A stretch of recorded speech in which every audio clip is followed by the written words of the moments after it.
Gobble, gobble, Julian. Thoughts? Are you feeling thankful, Chev? I'm feeling thankful. Thankful we're getting this in before the holidays. You know, Julian works as hard here at Hex Drinkers, has us recording the day before Turkey Day, but we're here to bring you the content. It's after hours. It is after hours. Yeah, we're getting this in so that we can rage Black Friday weekend. That's true. And by I have Black a lot Friday of things weekend, to buy, I mean like socks. Football and beer drinking weekend. That too. I was at Target today, and I'm not sure if your family does Christmas crackers, Julian, but we've struggled. They're mostly a British thing. We've struggled to find Christmas crackers with like good prizes inside. Normally, you open them and it's like a freaking nail clipper and like a tiny little mirror and a deck of cards that's smaller than a fingernail. And I saw some new ones in Target, and I was like, oh boy, these might be amazing. And I looked at them, and I was trying to figure out what they were, and they were socks. There was about 30 different sets of like Christmas cracker openers where every single one just had socks in them. And that's why Thanksgiving is a superior holiday. Anyway, I'm also thankful that we are back for another episode of the Hex Drinkers House of Commons, your one-stop shop for all things competitive and at the common rarity. Gobble, gobble. Chev, one more thing that I'm thankful for, in quotes. We're back in spoiler season, baby. We got our final set of the year. Another freaking set coming through. It is Jumpstart in the year of our Lord 2022. They're running it back. Mm-hmm. Chev, would you just tell everyone what the heck Jumpstart is? Because some people might not even know about this product. So Jumpstart originally came out in the early months of the pandemic in 2020. So I don't think demand was as high as Wizards was looking for. But essentially, it takes all of the stress out of limited deck building. Each pack comes with 20 cards, about like 7 lands and 13 non-lands. And the idea is you can buy any two and smash them together and have a full 40-card limited deck.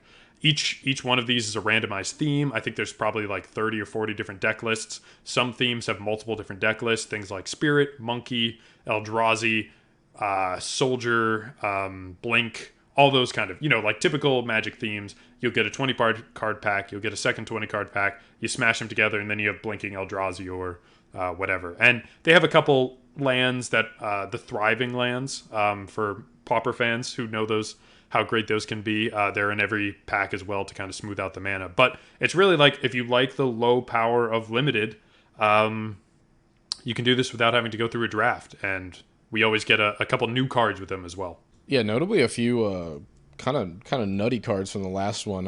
I'm looking at like things like Muxus. Yeah. I don't know if we're gonna have anything that's as warping to Eternal formats as those, but right, there are notably a bunch of new uncommons and commons that we get to talk about. What a coincidence. What do you want to talk about first? Do you want to talk about our new commons, our new potential commanders? Obviously, we're going to be dismissing a majority of these, but there are some that might have some implications in competitive formats. And we do have to be careful about what we dismiss out of hand, knowing that Nate Diggity over in the Tryhard server will take it as a challenge, as they did with Vine Mare just recently. So these are obviously undisputed truths coming from us. If you can find a way to make one that we don't think is competitive, that's super cool, and we'll talk about it on the podcast. It's really cool to wake up to a ping, right? And on the iPhone it only gives you like a little bit of the message, and it was from Clay in the Tryhard server that just said like, "What have you done?" And I was like, "Oh goodness, what is going on?" But really no, it was just all the genius brewers in that channel were like, "You say that Vine Mare is not competitive? Challenge accepted." But really, we're just doing the community a favor here, because we're just prompting the greatest minds to continue to expand the collective horizons. Everyone knows CPDH grows out of spite with every set. That has to be it. That has to be it. Well, anyway, let's talk about some of these new commanders, things that might be creating new archetypes, new decks, etc. We have 1, 2, 3, 4, 5, 6, 7, 8, 9, 10, 11 new uncommons, a majority of which are not doing anything special. But do you want to shout out some that you might think have some potential? Yeah, so it might be 12 or 13. I think one last list snuck in after we kind of put our stuff together. I think what hinders a set like Jumpstart from having competitive commanders, like all these are going to be great for PDH. You'll probably see 90% of these in the PALs meta. But what hinders Jumpstart from giving good CPDH commanders is kind of like I mentioned before, all these lists are monocolor. That kind of hinders a lot of these, but I think there's two that I think are really interesting. One, I'm not so sure about its competitive ability, but I wanted to give a shout out because PapaPauper dropped some sweet tech for it on Twitter, and that would be the Conductor of Cacophony, a 4-mana black demon, 2/1, ETBs with 2/1/1 counters on it, and then pay a black, remove a 1/1 counter from Conductor of Cacophony. It deals 1 damage to each other creature and each player. So this is kind of in the vein of Fertilid and those other uncommons that you can remove 1/1 counters from. Notably, you're also in black, so you have the basic tech of, if it would die, bounce it back with 2 more counters, start pinging everyone again. But what PapaPauper was quick to point out is things like Eternal Thirst and Sadistic Glee that allow you to generate 1/1 counters in black, which black is not really known for. And of course, the All-Star that we're seeing more and more recently with a lot of lists and has been overlooked for so long, it's really good to see a resurgence. Opal Palace, of course, tapping for 1 of a color of your commander and then giving 1/1 counters to your commander for each time they've been cast.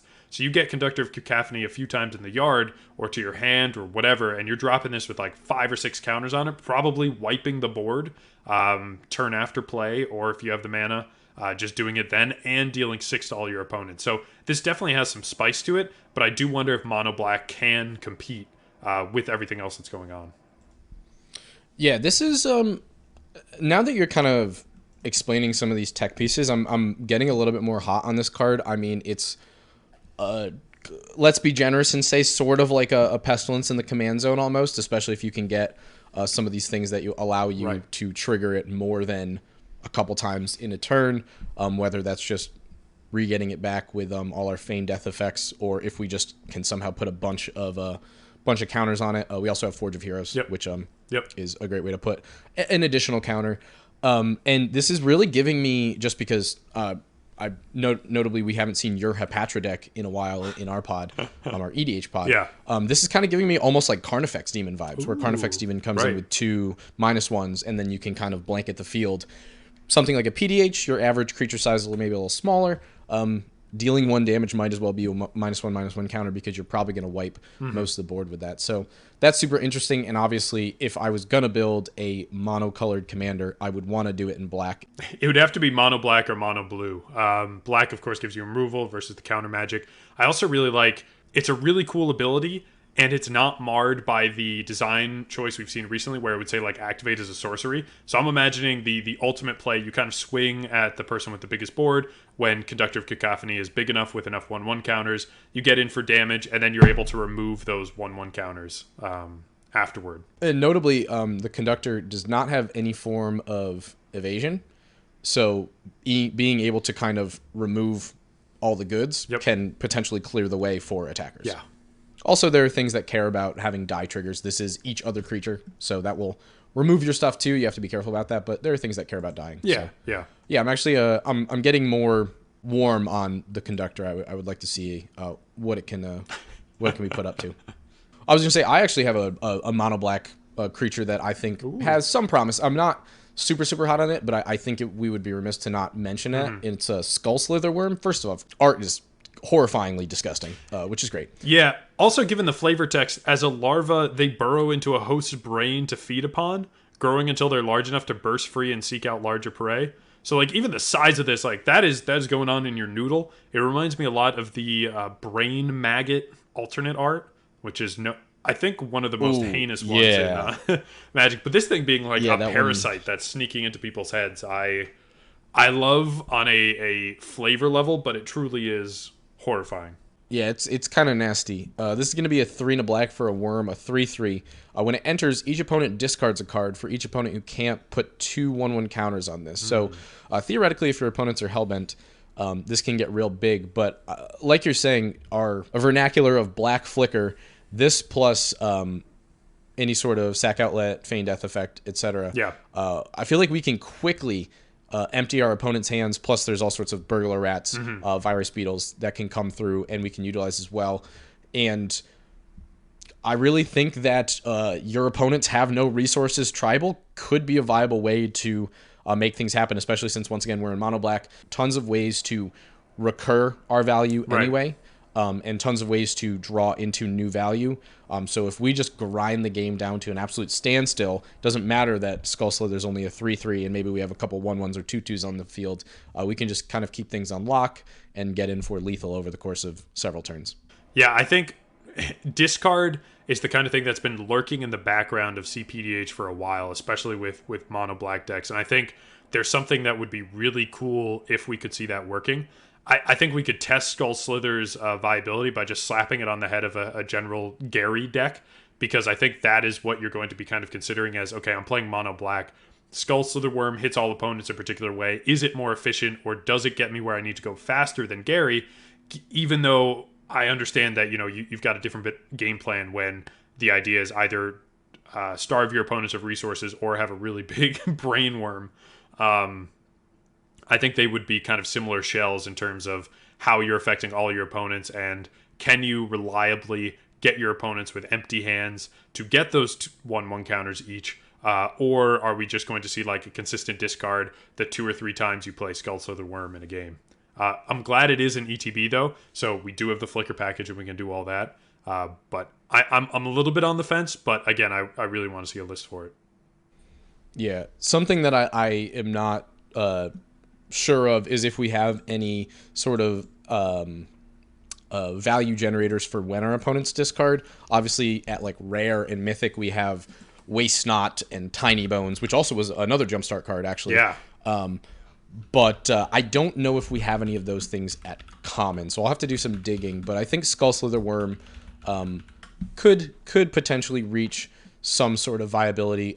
There's an Around Me deck that has some similar resource denial, hand denial packages built into it. It's just, can we stretch that in a single color out to an entire deck? So I'm gonna tinker with this, and we'll see what happens. From a quick search, I think most of the common effects are either like Okabe Gang Shinobi or Kiba Gang Shinobi, when a creature deals damage, opponent discards, or when you discard, because that was a theme of Amonkhet. So for things like Grisly Survivor and Horror of the Broken Lands, it's based on you discarding. But there are very few opponents discard and you get to do something cool. Ah, gotcha. Okay. What else you got, Chev? My second one, this one has definitely generated a little bit more talking than the others. I think the high mana cost might make this a little bit more difficult, but Magnanimous Magistrate, 6 mana, 3/4, ETBs with 5 reprieve counters on it. Whenever another non-token creature you control dies, if its mana value was 1 or greater, you may remove that many reprieve counters from Magnanimous Magistrate. If you do, return that card to the battlefield under its owner's control. So clearly we're thinking blink strategies. We can blink the commander to get those counters back to recur more creatures. And it really comes down to, can we viably have enough creatures that are worth looping and have enough sack outlets to be able to kind of recur those loops. So notably, we have a bunch of the new common white dorks that draw cards. That's what I can see here as something that can kind of draw you enough stuff. But I think I'm struggling to figure out what the end of this deck would be. Like, cool, we can get back some mono white creatures and maybe other small things, but I don't know after that, what do we do? So either it's like grind out our opponents, try and blink our resources, but I don't know how to take it there, and that's where kind of mono white is hindered unless your commander is like super powerful, which Magnanimous Magistrate has a really cool ability, but I don't know if that pushes them into the competitive level. Yeah, I like the thought process you're going down. I think the biggest thing for me that hinders it is that this costs 6 mana. Mm-hmm.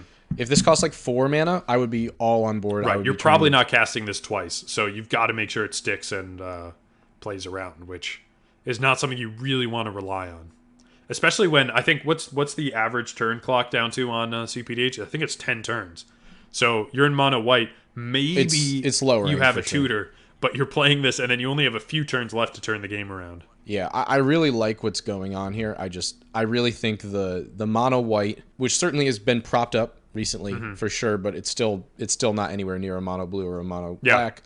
And the 6 mana. The 6 mana is really so much. Obviously, we have some more expensive commanders in the format, but if we really want to be just like kind of dirtling like this, I really think we need to bring that Yeah. that mana cost down. So I'm ready to be proven wrong. As soon as someone proves me wrong, I will play the hell out of this deck because it's going to be a crazy fun deck. But until then, I've got I'll a leave it quick to better shout out minds. I want to do real quick. There's been a submission to the database for Illuminator Virtuoso from Streets of New Capenna as a mono white deck, and this one actually, without getting too far afield, this one has some potential, and it's given me a lot of hope for mono white in future. So I'm trying to evaluate a little more fairly, where first I might just be like, no, there's not support. For those of you who are unfamiliar, Illuminator Virtuoso is a 2-mana 1/1 with double strike, and whenever it becomes the target of a spell you control, it connives. So you've got card advantage, you have double strike, and this list plays 29 versions of protection. Whether, giving it protection, bouncing it, whatever, each time getting you a new card, growing it. Super cool list. Mono white might have a chance. We've been working with the brewer Brew Bear to really get it up there. It's very fast. So mono white is not down and out as much as it used to be, but it might be for Magnanimous Magistrate at 6 mana. Well, hopefully it's also not down and out for my pick, which is actually kind of similar to Illuminator Magistrate. I actually think Angelic Cub has some real potential. 1 and a white for a 1/1 Cat Angel. Whenever it becomes the target of a spell or ability for the first time each turn, put a 1/1 counter on it. So pseudo heroic. It's only once per turn, but obviously we have instant speed ways to trigger this on our opponent's turn. And then, as long as Angelic Cub has 3 or more 1/1 counters on it, not necessarily from that ability, just in general, it also has flying. This just seems so aggressive. Like you said, there's so many ways to grant protection to keep this around, and also obviously target it. Plus, they're not as good as green and red pump spells, but there are pump spells in white.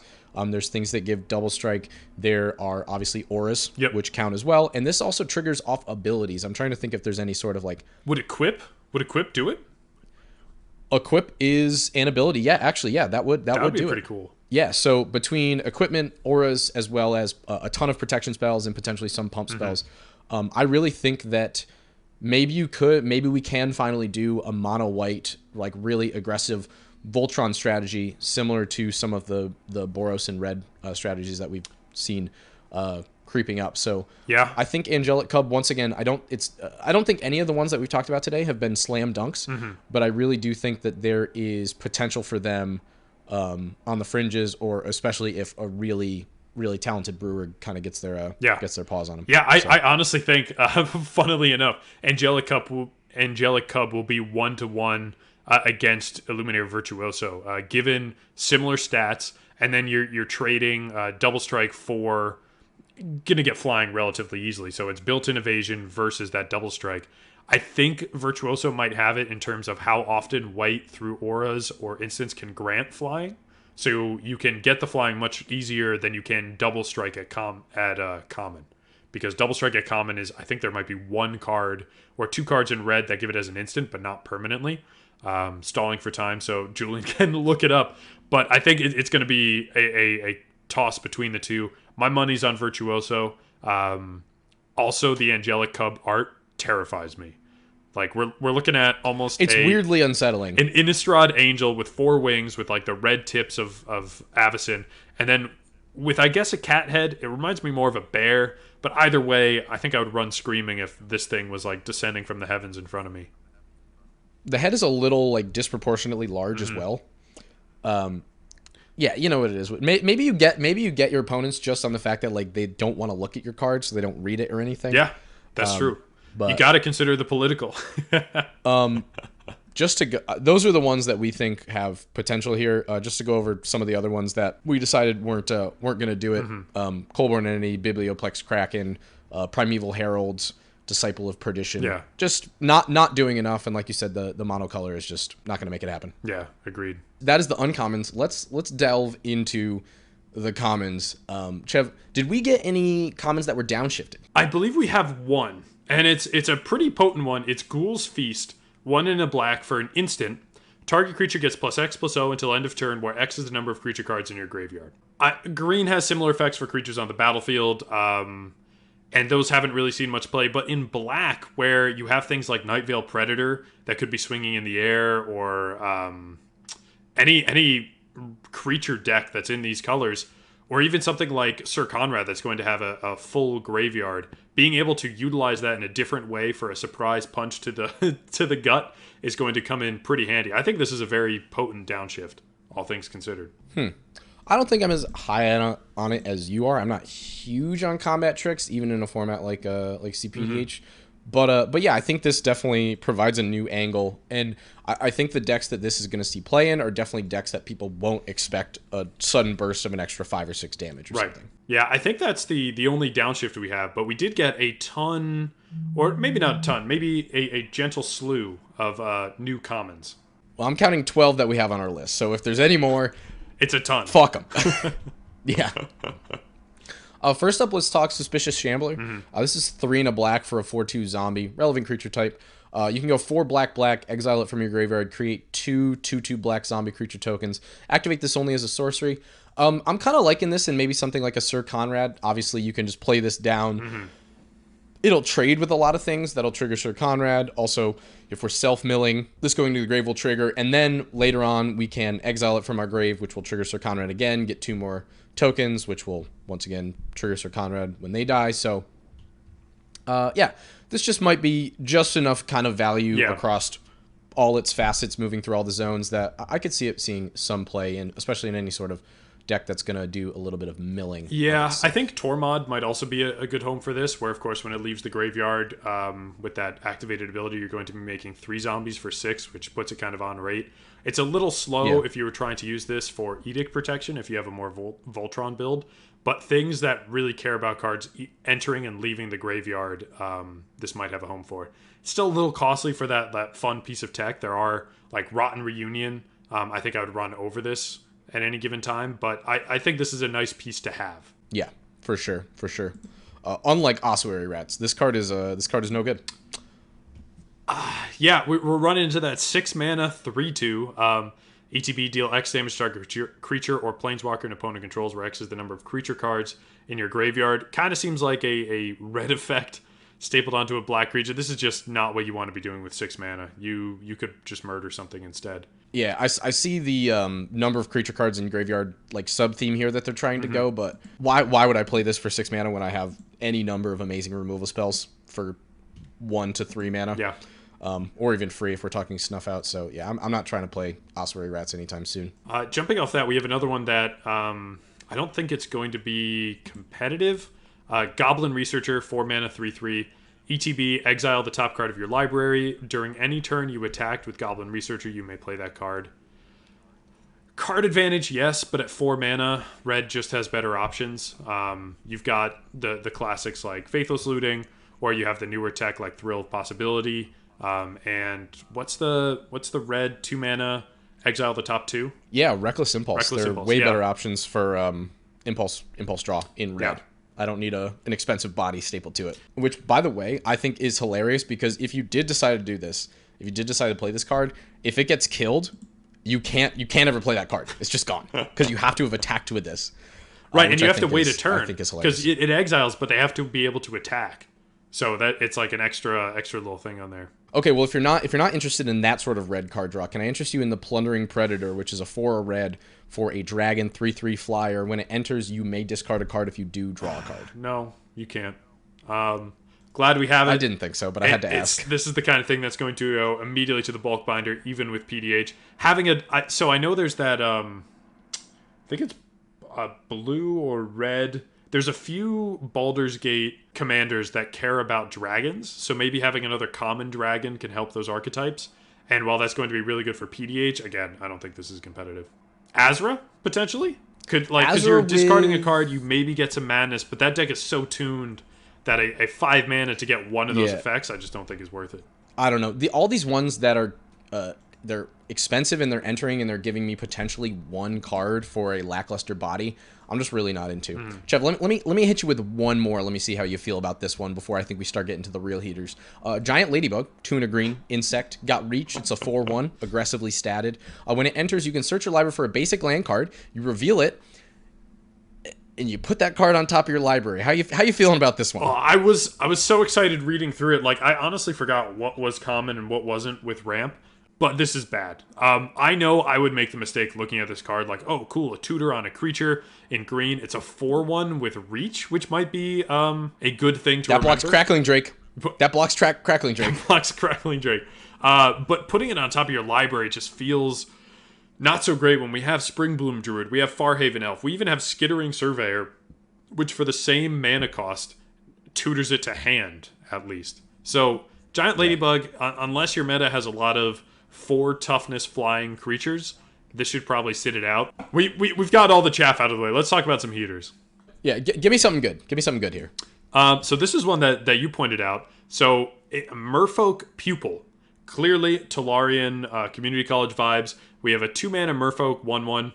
When it ETBs, draw a card, then discard, and then tap 2 to exile from your graveyard, draw a card, and discard a card. Notably, is not activate only at sorcery speed, so you can do this whenever you want from the graveyard. So Tormod and Ramirez de Pietro probably care. Also, just on a nice little body, card draw for 2 mana is relatively good and can fuel the graveyard for things like Crackling Drake or Sailor's Bane. This is a good little piece of tech. Yeah, for sure. I think the double looting is huge. Edict protection, like you said, Sailor's Bane. I think this is huge because we're filling things in the graveyard or Crackling Drake. Yeah, I think this is. I definitely think this is going to see some play. I definitely prefer this over something like a Augur of Bolus, which I know sees play in a lot of those. It's just kind of a body. So I'm also huge on Chains of Custody. 2 and a white for an aura. You enchant creature you control, but when this enters the battlefield, exile target non-land permanent an opponent controls until Chains of Custody leaves the battlefield. Okay. Also, the enchanted creature, because remember, you have to enchant your own creature with this, has Ward 2. So this is a combo of a protection aura as well as an Oblivion Ring effect. I love everything about this. It's kind of like Chain to the Mountain, but at the common rarity. I think this is really cool, probably for specifically Satyr Enchanter, or if we get another Enchantress-style deck. But an O-Ring effect that can also give your creature protection, because that is one of the main things you have to worry about when you're caring so much about a Voltron-style build. Yes, white has a bunch of other just protection from X colors, but this being able to get rid of a threat and give Ward 2 is a very potent combination. I think the art is explaining what's kind of going on. It's you're grabbing an opponent's creature and just sticking it to your back. A little bit weird, but we'll take any sort of joint removal. So particularly in Satyr Enchanter, this is 3 mana, exile non-land permanent, the biggest threat on the battlefield, and also make your creature harder to deal with. It's a slam dunk.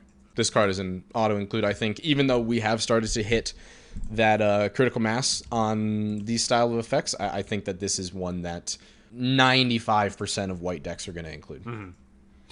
I've got a bit of a I'm not sure if this has it in it, so maybe we can discuss a little bit, but Spectral Hunt Caller, 5 mana 4/4 Wolf Spirit, pay 6, creatures you control get +1/+1 and trample until end of turn. So something we've talked about recently is seeing more Anthem effects at common, because largely there are very few Overrun or Craterhoof Behemoth style things that can let a green deck with a large board presence kind of go over the top. So 6 mana to give 1/1 and trample is a bit expensive, but that trample maybe has ability, or this is another sync for infinite mana. You can make something infinite size with trample. Maybe this is a finisher for Gruul style decks, although we don't have a lot of those on the DB currently. I'm not sure, but I think having the ability to give trample to all of your creatures, maybe this enables a token-like strategy in future. Yeah, I agree with you. If we have infinite mana, obviously we can make things infinitely big. We need 3 creatures that could attack to theoretically defeat each of our opponents. But if we're making infinite mana in a deck that has green, we're probably blue-green. We can probably just draw our whole deck or mill our opponents out. It's hard to say. Yeah.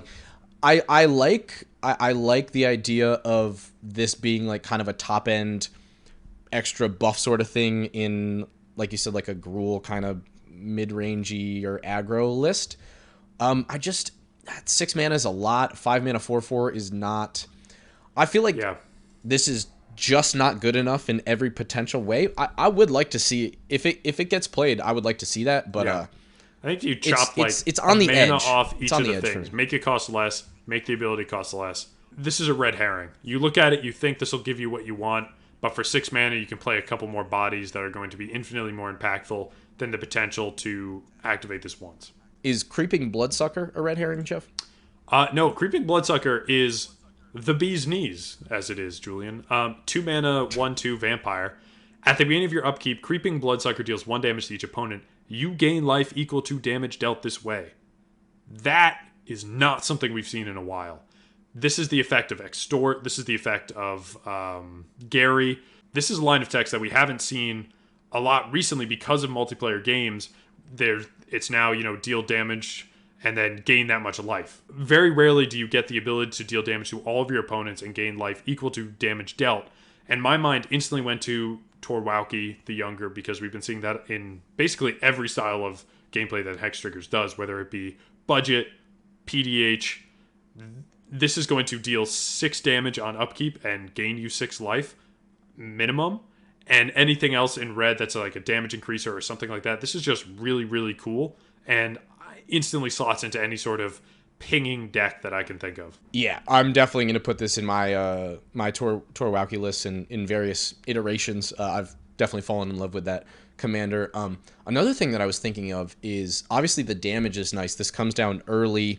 I don't think anyone's going to want to like waste a removal spell on this. It's just a 2 mana 1/2. Yeah. But yeah, if you have any way to amplify that damage, obviously it's great. But I was actually thinking in something like a life gain deck, this could be interesting as well. Ooh. Came to mind off the top of my head. Indulging Patrician is 1, a white and a black. It's from M21. It's a vampire noble flying 1/4 lifelinker, but it says at the beginning of your end step, if you gained 3 or more life this turn, which you would from a single Indulging Patrician trigger, each opponent loses 3 life. I'm wondering if we could maybe make a sort of drain gain style list that's not Vizkopa Guildmage. Obviously, that's a bit more combo focused. But something like that would be very interesting to me. Yeah, that would be super cool. Maybe that's how we get Brad in, is if we tell him to play a drain gain list. Yeah. Or the inevitable Champion in the Dunes list. I have to get back on that. Speaking of cards that Brad might want to run, Infernal Idol, Julian. Black is really eating in this set. Infernal Idol is 3 mana for an artifact. You can tap it to add black, and then you can also pay 1 black, tap it and sack it to draw 2 and lose 2. Now, both of these effects separately are not that remarkable. Obviously, black has plenty draw 2, lose 2s. A lot of them will cost 2 black, or even just black if we're looking at something like Sign in Blood. And a 3 mana rock that only taps for 1 color isn't that remarkable as well. But in any deck, I think that is 2 colors with black in it, or even a mono black deck, I feel like this is just an auto include. It ramps you, and then if you really need to, you can cash it in for those vital cards. It's not pretty or flashy by any means, but I think that this is a card that a lot of those sort of decks are going to be adopting. It's an engine piece for sure. And while we have greatly improved the engine pieces of PDH, having something like draw 2 at instant speed is incredibly helpful. Yes, things like Commander Sphere, you can tap it for mana, then sack it to draw that 1 card. But being able to draw 2 whenever you need on a turn that you haven't played a removal spell is super, super cool. And I think we're going to see this trickling into a lot of decks. Like, this isn't going to make or break a given strategy, but this can help with the reliability of draw in decks that don't have access to blue. Yeah, I think that's actually a good point. Like you said, Chev, this can be obviously activated at instant speed, and we're getting more of those, but still a vast majority of our draw power in black is going to be at sorcery speed. So yeah, I like that a lot. A card that I wanted to kind of bring up as just a thought experiment, and hopefully our listeners will chime in and stuff. Dutiful Replicator is a new artifact creature assembly worker we got. It's 3 mana for a 3/2. When it enters, you can pay 1 generic, and when you do create a token, that's a copy of target token you control, not named Dutiful Replicator. What is the best token that we can make? Like, what are we doing here? Is there maybe like one of the so Tristani Summoner is an uncommon. We could double up on our green Rhino creature token. We could double up on. Are there any X creature tokens at common? Okay, so I don't know exactly what sort of token we might make other than the Tristani Summoners tokens. But there's got to be something. There's got to be something that we can do in some sort of token-based deck where this is just doubling up. For, at least it's... I guess if you want to think about it, this could be 4 mana, right? 3 plus the 1 for 2 bodies, probably like 6/5 or 5/4 worth of stats if you're copying like a 2/2 bear or a 2/2 zombie or something. I would like to see what the best token we can copy here is and if it's worth it. Probably not, but... So I've got a bit of a hot take. It doesn't specify creature. Correct. Create a token that's a copy. I think the best thing you can do is probably make a treasure in an artifact deck. You have an artifact hitting the battlefield with Dutiful Replicator, and you'll have another treasure hitting the battlefield, so you can get that additional mana for later. Maybe even a Power Stone, if Power Stone decks kind of come out, like that new Urza. I don't think there's enough good creature tokens that we can be generating. I think this is good for, I'm going to get another mana, I'm going to get some sort of rock, a blood, a clue, whatever I'm looking for at that time. I think it's better to build those game pieces up than it might be to make another 1/1 elf or a 1/1 gob or a 2/2 zombie. If only we had Bloodforged Battle Axe at common. I think that's a rare, right? I think it's a rare. Yeah, that's a rare. Dang, that would have been sick. Oh, that's a card I gotta include in some of my decks now. All right, after that tangent, Chev, bring me back. What's our next card? I think our final card of the night. This is one that you were particularly interested in.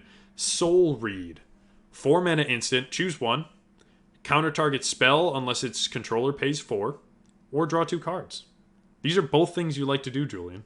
I do like both of these individually. I would pay 3 and a blue for instant speed, draw 2 cards. Normally there would be some other advantage tacked on. Hieroglyphic Illumination has cycling. There's another one I believe that has Scry 2. I forget which one it is. But adding the ability to counter target spell unless the controller pays 4, which usually is going to counter a spell, I would say. Yeah. That's enough where usually we're countering. I think this will be a niche card in some decks, some blue-based decks that have a bit more mana, maybe green-blue decks, or maybe just larger red-blue decks.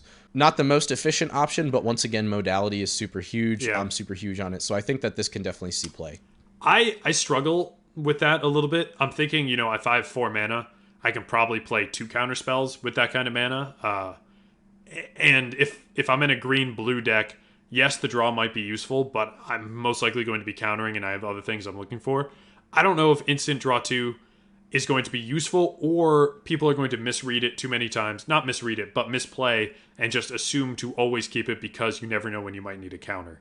And instead of being a 2 mana counter that you're holding on to, this is a 4 mana counter. So I think there's a potential of misplay here, and it being a little expensive and cost prohibitive.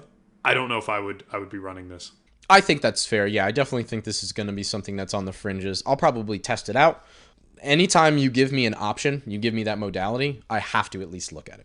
I think that's all the new cards. Did we miss anything, Chev? Anything else you want to add about what we've discussed so far? I think that's all the ones we know of. We might be missing 1 or 2, but I don't think they're anything special.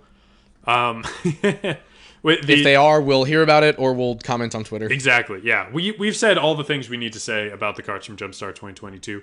I love Jumpstart as a product because I definitely struggle with draft. I hold my own in sealed. I struggle with draft, as I'm sure many people do, in like reading your opponents, knowing what to pull, etc., etc. And the idea of just being able to play with low-level stuff, just grab 2 20-card packs, smash them together is super cool. And the fact that we get a few pieces here is just gravy. So honestly, I think this set is a slam dunk for what I want to be doing in the Christmas season, which is drinking eggnog, spiked or not, and playing some low-level Magic. Sounds like we might be doing some of this in the near future then. When does this set drop again, Chev? Can you remind me, but also the audience? It drops December 2nd. Oh, so pretty soon. Mm-hmm. Yes, it is very soon. And I believe the release promo is that new monkey legend that makes banana tokens. Post banana, get banana. Indeed. That's a little joke for the computer scientists out there. Yes, precisely. Of which I am not one. All right, we've covered some cards. We got to go back to what we're known for. Julian, do you have a deck of the week? I do have a deck of the week. It's my turn. And Chev, it's only right that since many moons ago you brought Duskmantle Guildmage, I bring a little something of my own. This is almost a two-parter because this is the Sailor's Bane list, which, to be fair, primarily PapaPauper did the work on this, but it was an extension of the Cryptic Serpent list that I made so long ago and kind of laid the groundwork, and then he really took the tuning to the next level. He took a better creature and made a better deck. When Sailor's Bane came out, there was some discussion, and he and I kind of talked about some of the changes that would be made, and then he kind of just took the reins from there and made, honestly, an incredible deck. I love this. I'm going to gush about it for a little bit because it's partly my brainchild. My name technically is on the Moxfield deck list, so suck it. But yeah, this is a sick list. So let's talk about Sailor's Bane, right? 7 and 2 blue. A dragon turtle. First of all, creature type, already amazing. 7/7, so big as all heck. Ward 4, so basically untargetable, basically hexproof. And this spell costs 1 generic less for each card you own in exile and in your graveyard. That's an instant, sorcery, or a card that has adventure. So we are bigger than Cryptic Serpent. We have a larger cost reduction than Cryptic Serpent. And we have Ward 4 on top. Really, I said it when this was previewed, but I was like, there's no respect for Cryptic Serpent, but yes, this is the superior option. So happy to convert to the Sailor's Bane. What's the game plan of this deck? We're punching hard, similar to Cryptic Serpent, being able to basically 2-shot kill people. 16 commander damage. This is a 7/7. Cryptic Serpent was a 6/5. Being able to 2-shot commander damage people in a color where we can easily give evasion, as well as being able to filter through our deck so quickly and either loot or just play a bunch of instants and stuff to make it so that we're only ever paying 2 or 3 maximum for our commander is kind of the name of the game for this deck. Obviously, being able to now count cards that have adventures as well as cards that are in exile gives this a leg up on Cryptic Serpent because now we can play things like Treasure Cruise and delve things away. I don't believe we're playing... Oh, we are playing Deep Analysis here, which any flashback card, right, that exiles itself, we're able to get a mana boost off of. We're in blue, obviously, so our main form of rule is going to be all the counter spells. We're running 44 instants and 19 sorceries here, so we have, I would say, a critical mass of all the things that we need to. Tons of just cheap draw, tons of counter spells. I didn't count the counter spells, but I want to say we have like 20 some counter spells, and then also all sorts of draw spells as well. Gush, Hieroglyphic Illumination. A bit of bounce into the Royal, obviously, is great. Also draws us a card. And then a ton of protection. Even though we do have Ward 4, if people do want to come at us, we have things like Mizium Skin, Dispersal Shield as well. So tons of ways to protect, even though we do have that Ward 4 as well. And then a few cheeky enchantments just to make sure that we can two-hit kill. Since we're now a 7/7, we only need a 1 toughness buff. So things like Arcane Flight, which is just a single blue to give +1/+1 and have flying, as well as Cartouche of Knowledge, 1 and a blue when ETBs draw a card, as well as +1/+1 in flying. Now all of a sudden, Sailor's Bane is going to be a 2-hit kill. Also, Spectral Flight and 1 with the Wind are both 2-mana enchantments that enchant and give +2/+2 and have flying. Those are both inclusions from the original Cryptic Serpents list. We're only running 3 other creatures in this list, other than Sailor's Bane. Can be a little worrisome just because for Voltron decks, obviously, Edicts are very rough. We've got an Augur of Bolas, a Tolarian Terror, which is just budget Sailor's Bane, as well as a Merfolk Secret Keeper. 1 mana for an 0/4. Obviously, this can block, but also it has Adventure, Venture Deeper. Target player put the top 4 cards of their library into their graveyard. That's going to be us. This is essentially going to be a... this could theoretically be a 5 mana reduction, right? Because we have 4 in the grave, and now this is going to be in the Adventure Zone. That's huge. There is notably some more, a bit more self-mill in this list. Things like strategic planning and the like. But yeah, to make up for the fact that we only have these 3 other creatures, we have a few cards that actually make tokens. Notably, Hard Evidence is a 1-mana sorcery that investigates and makes an 0/3 blue crab creature token, which is, that's fun.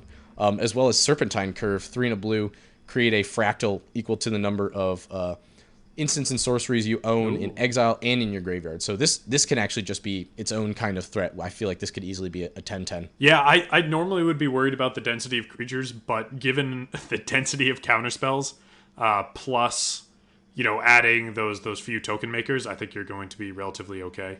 Now, I mentioned that we have 19 sorceries and 44 instants.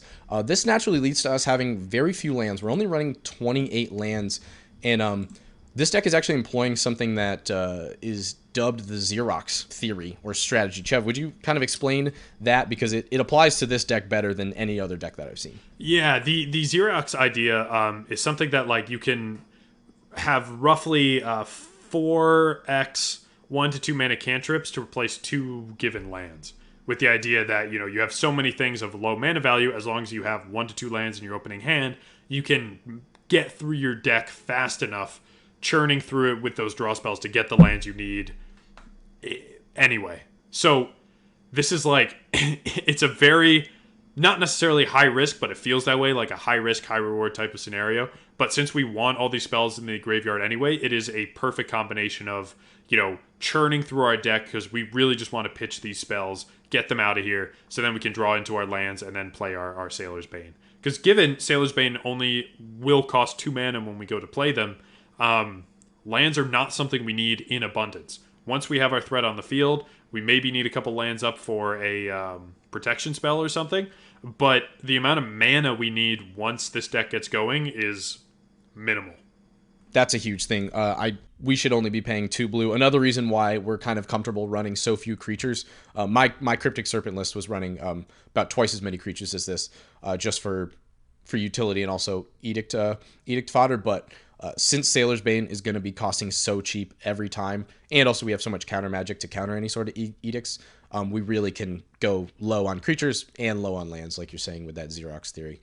I'm not going to get into the nitty gritty of every single cute thing that we're doing. A lot of these you can kind of see the synergy on top. Either they're protecting, they're countering, they're doing some removal for us just so we can get through, and a lot of them have incidental synergy in the fact that they're potentially looting or milling cards off the top. There's just one more very cool card that I want to talk about before we get into a little bit of shenanigans, and that is Foresight. This is a card that I have never heard of before. It's 1 and a blue for a sorcery. Search your library for any 3 cards and remove them from the game. Shuffle your library, and then draw a card at the beginning of the next turn's upkeep. This does adhere to Xerox theory. This is technically a 2-mana cantrip. Mm-hmm. But the fact that this will go to the graveyard, and then we can remove 3 instants or sorceries from our deck to immediately have 4 mana off of our Sailor's Bane is crazy. And if we draw into this later in the game, we can exile lands or other things that we just don't want to hit or draw into and still have another card in our graveyard for everything. So that's some really cool tech, frankly. It's it's going even further into deck thinning, like when you're playing Modern Legacy. Oh, I got fetch land so I can thin my deck, right? It's like, well, we're really deck thinning now. We're, and getting a mana boost. All right, Chev, are you ready for some shenanigans? I think I'm ready for some shenanigans. I periodically check this list just to see if there's been any updates, and I hadn't checked since Unfinity. And you might remember that there's a card called Command Performance, 1 and a blue. We talked about it in our Unfinity review. That's a sorcery. Choose 2, open an attraction, roll to visit your attractions, get 2 tickets, and you may put a sticker on a non-land permanent you own. We're concerned about those last 2, getting 2 tickets and then putting a sticker on a non-land permanent we own. There are 10 sticker sheets that we've included with here. We only have 2 tickets. That's the only way to generate them in this list. So we're mainly looking, we're always going to be looking at the 2-ticket ability text that comes on these. And I didn't realize just how busted some of these are, specifically on Sailor's Bane. Chev, I'm just gonna read you a couple of these. For 2 tickets. By the way, we're never going to use the stat ones because we're already a 7/7. We don't need any sort of help stats there. Here's one. 2 tickets. You can get double prowess. 2 tickets. Whenever this creature attacks, untap target permanent. So pseudo vigilance. 2 tickets. 2 generic. This creature gets +2/+0 until end of turn. Lifelink. Menace. 1 mana. This creature gets +1/-1 until end of turn. Vigilance. Double exalted. Whenever this creature attacks, put a 1/1 counter on it. And finally, 1 generic, target creature can't block this creature this turn. I did not realize how busted these are on specifically Sailor's Bane. Yes. Yeah, and so you have to really give some amount of credit to PapaPauper, who understands that when we're playing CPDH, we're trying to be as competitive as possible, and so we have to do things that we might not like to do. Hence, why Command Performance is tagged as this fucking nonsense. Understanding that for the 2 mana, giving Sailor's Bane menace. And of course, with stickers, when that creature gets removed, the sticker doesn't leave until the end of game. So it goes to the command zone, but it still has menace, it still has double exalted, it still has whatever you manage to put on it. So it is such a powerful ability specifically for this Voltron deck. And there's a salute or something in solidarity with PapaPauper for understanding this is necessary to make this deck as good as it can be, but damn does it suck to have to play Sailor's Bane and say, I'm going to whip out Wild Ogre Bupkiss to give my creature an extra 1/1 counter. I'm just mad because I'm really considering making this deck in paper, and I don't know if I have it in me to put sticker sheets in my Card Kingdom order cart. You don't want a cursed fire-breathing yogurt? I definitely don't want any wrinkly monkey shenanigans, I can tell you that much. Yeah, but I mean, in a deck that just goes through so much of his deck and has such a powerful command. I mean, the commander is the entire deck, really. Being able to add these crazy abilities on top that do enable that 2-turn or even 1-turn for some of these kill is you have to respect it. Yeah. Unfortunately, I hate that I'm saying this about unfreaking-finity, but it is what it is. Chev, is there anything else you wanted to mention about Sailor's Bane? I know I kind of gushed for a little bit. Yeah, no, I mean, I think you hit all the nails on the head. This is a pretty straightforward deck. The commander tells you exactly what you're going to be doing, which is playing a control-y game. But once you hit that magical number 7, and of course, it continues to go down with commander tax. That's something I recently played a Octavia commander deck, which of course is the octopus that costs 8 less if you have 8 or more instants or sorceries in your graveyard. Notably, it doesn't go down more than that. Something like Sailor's Bane can get around commander tax if you continue to play spells, which you will. So you'll always be playing this for 2. This gets around the main concerns that all of us had with Cryptic Serpent, which is if someone exiles your graveyard, you have to start from square 1. But Sailor's Bane, of course, doesn't care. If it's an exile, we're still good to go. It's really just do whatever you want and swing with a massive turtle. Yeah, 100% correct. Couldn't have said it better myself. I think that about wraps us up here at House of Commons. We've covered a whole new set. We've covered a whole new deck. We're doing things we like to do. I would say that we're doing exactly what everyone has signed up for. Chev, here's a little question to end it out. How excited are you to include cards from Jumpstart 22 or brew around potential commanders from Jumpstart 22 on a scale of 1 to 10? How much is this set shaking it up for you? There are a couple cool options for the greater commander universe. When it comes to PDH, I think it'll be super fun to play with some of these and put up with some shenanigans. But at a competitive level, I have a very big wait-and-see mentality. I'm sure there are crazy things here that you can do. We've talked about a couple cards that might be sneaking into a few decks. But on the whole, I appreciate that this set isn't going to put our format on its head. That's fair enough. I think I don't think you and I have seen a set put our format on its head just yet. I guess the closest would probably be Baldur's Gate. Just with Baldur's Gate and backgrounds would probably be the biggest, I would say. But it is nice that every set, we have a few cards that we're like, oh, this will probably see play. We have a few cards where like maybe we can make this work. But generally, we know what's going on. Mm-hmm. It's nice to not have to reinvent my brain every time a new set comes out. Yeah. All right. I never know how to end these things, so that's the House of Commons, and we're done.